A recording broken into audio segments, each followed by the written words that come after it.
This story is entitled Genetic Surgery 30 Years On.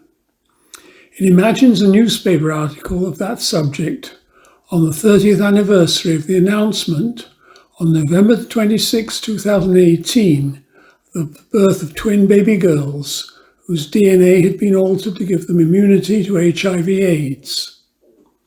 The article reviews successes in the near-eradication of certain genetic diseases, as well as problems encountered with conditions that involve multiple genes. The fake newspaper page was created with the aid of Genesis, Google's AI assistant. Genetic surgery 30 years on. It's hard to believe the outcry that occurred 30 years ago this week. It was November the 26th, 2018, when a Chinese scientist, Dr. He Jiankui, announced the birth of gene-edited twin girls named Nana and Lulu. Dr. He claimed to have altered their DNA to protect them from HIV-AIDS. But as most readers will know, genetic surgery, which was called gene editing back then, involves replacing a piece of an organism's genetic code with something different, like cut and paste with a word processor, using a technique called CRISPR.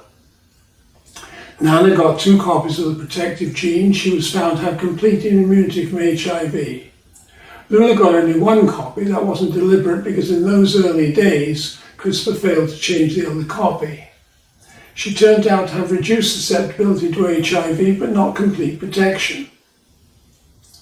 In 2018, the announcement scandalized the scientific world. Dr. He had crossed what was then considered an ethical red line. He'd altered the fetal genetic code immediately after fertilization. This was in defiance of an international agreement not to take that step. Concerns involved possible unknown side effects. Also, there was a concern that because such changes are heritable, that meant that they would be passed on to future generations. At that time, 2018, a UK bioethics policy organisation described the work as premature, inexplicable, and possibly reckless intervention. Whether or not Dr. He's actions were justified in 2018, genome editing has abundantly fulfilled its promise of eradicating inherited conditions that depend on mutations in single genes. There was never really any doubt, once the so-called red line had been crossed, that genetic surgery would be used to edit DNA. In the developed world, new cases of conditions such as Huntington's disease, cystic fibrosis, and hemophilia are now, in 2048, essentially unknown. Likewise, many parents now opt for corrective genetic surgery rather than abortion, fetuses carrying Down syndrome.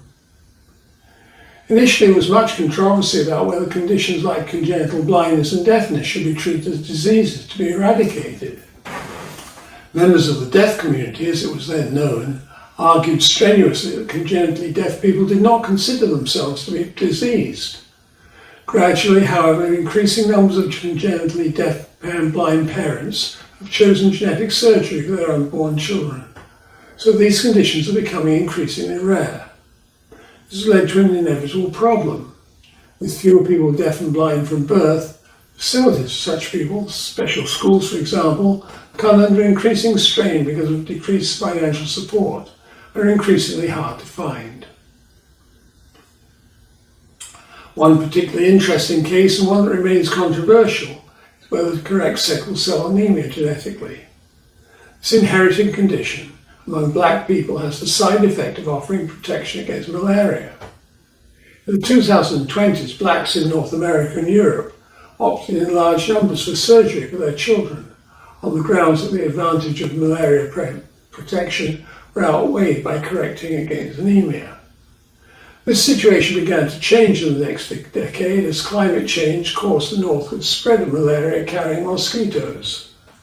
These days, many parents regard protection from malaria to be important enough that they choose not to subject their children to genetic surgery. Today, it's hard to understand why there was initially such resistance to genetic surgery. Looking back, however, a typical range of responses was found in a 2016 survey in the US. It reported almost equal numbers of respondents who approved or disapproved the eradication of genetic diseases on moral grounds. However, religious people voted nearly 3-1 against. Those Christians who assert that life begins at conception, that human beings are divinely created in God's image, argued that it's wrong to play God. The solipsism of that argument has always been that we play God whenever we treat disease through surgery or medication, instead of just letting nature take its course. Playing God has been invoked whenever new and unfamiliar medical procedures are first introduced. Even blood transfusions, in vitro fertilization, and organ donation were initially controversial. Eventually, of course, they became widely accepted. In the same way, genetic surgery for the cure of inherited disease is now considered a routine procedure by most people, including by most Christians. This is not to say that no controversies about genetic surgery remain. For example, many people consider that curing red-green colour blindness trivializes the use of the technique. However, at least that condition derives from a single-point mutation, that is, like hemophilia carried as a recessive gene on the X chromosome. It's therefore passed on from mothers to their sons, their daughters become carriers. Accordingly, it's now a rather trivial matter to correct the condition genetically. Abuses of genetic surgery have occurred when parents have opted to try to develop or enhance traits that are multifactorial.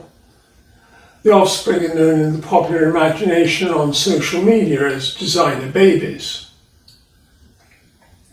In a well-publicized example, certain basketball stars attempted to promote traits for tallness in their children using CRISPR to insert multiple copies of the growth hormone gene into their children. In many cases, the malign side effects that had been predicted back in the earliest days of genetic surgery became reality. Cases of exceptionally tall but sickly children were reported.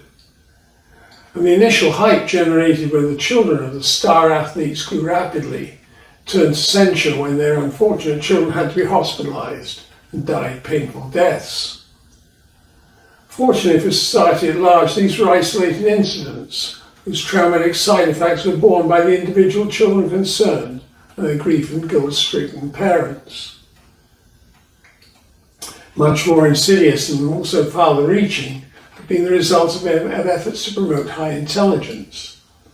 There are many parents who would like their only little prince or little princess to be accepted by Harvard. Unfortunately, intelligence is highly multifactorial. Even today, its genetics are understood only incompletely. Although most researchers agree that there's a somewhat ill-defined cognitive emotive complex, multiple genes that govern this trait. However, some wealthy would-be parents have taken advantage of medical tourism to boost the cognitive emotional complex of their future children by traveling to countries such as India and China.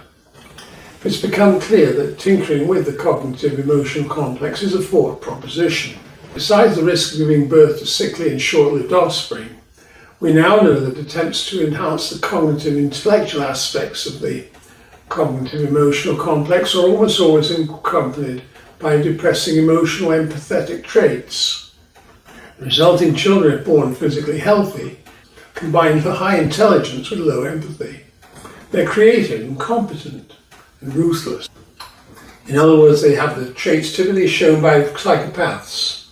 Often outwardly charming yet inwardly heartless, cold-blooded, vindictive and cruel.